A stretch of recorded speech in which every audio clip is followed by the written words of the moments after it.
never slow up, no I don't take shit. I got no love for the fakeness. If you wanna play tough and wanna hate this, I'll always show up.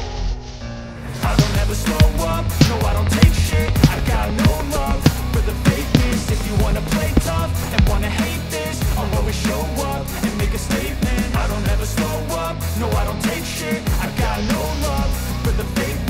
Singapore లో జరిగిన అగ్ని ప్రమాదంలో గాయపడిన తన కుమారుడు mark Shankar తో కలిసి Singapore నుంచి హైదరాబాద్ చేరుకున్నారు జనసేన పార్టీ అధినేత మరియు ఆంధ్రప్రదేశ్ రాష్ట్ర ఉప ముఖ్యమంత్రి పవన్ కళ్యాణ్. అగ్ని ప్రమాదంలో గాయపడిన పవన్ కళ్యాణ్ చిన్న కుమారుడు మార్క్ శంకర్ కోలుకున్నాడు. చిన్న కుమారుడు మార్క్ శంకర్ తో కలిసి సింగపూర్ నుంచి హైదరాబాద్ చేరుకున్నారు. ఇదిలా ఉండగా సింగపూర్ లో పెట్టిన మార్క్ శంకర్ లో చూసేందుకు మెగాస్టార్ చిరంజీవి సురేఖ దంపతులు కూడా వెళ్లి వచ్చారు. అక్కడే 3 రోజుల నుండి చికిత్స జరుగుతున్న విధానాన్ని వారు పర్యవేక్షించారు. అనంతరం హైదరాబాద్ కు తిరుగు పయనమయ్యారు. కొద్ది రోజుల విశ్రాంతి కోసం సింగపూర్ నుంచి తన కుమారుడు మార్క్ శంకర్ ను పవన్ కళ్యాణ్ హైదరాబాద్ కు తీసుకురావడం జరిగింది. సతీ సమేతంగా పవన్ కళ్యాణ్ సింగపూర్ నుంచి హైదరాబాద్ కు చేరుకున్నారు.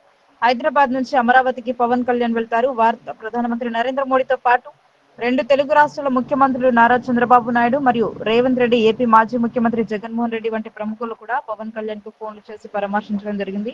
మార్క్ శంకర్ త్వరగా కోలుకోవాలని వారు ఆకాంక్షించారు. వారందరికీ పవన్ కళ్యాణ్ కృతజ్ఞతలు తెలియజేశారు. ప్రత్యేకించి జనసేన పార్టీ శ్రేణులు, నాయకులు మార్క్ శంకర్ త్వరితగతిన కోలుకోవాలని పూజలు చేయడం జరిగింది. పవన్ కళ్యాణ్ కు 2 తెలుగు రాష్ట్రాల నుంచి కూడా పలువురు ఫోన్లు చేశారు.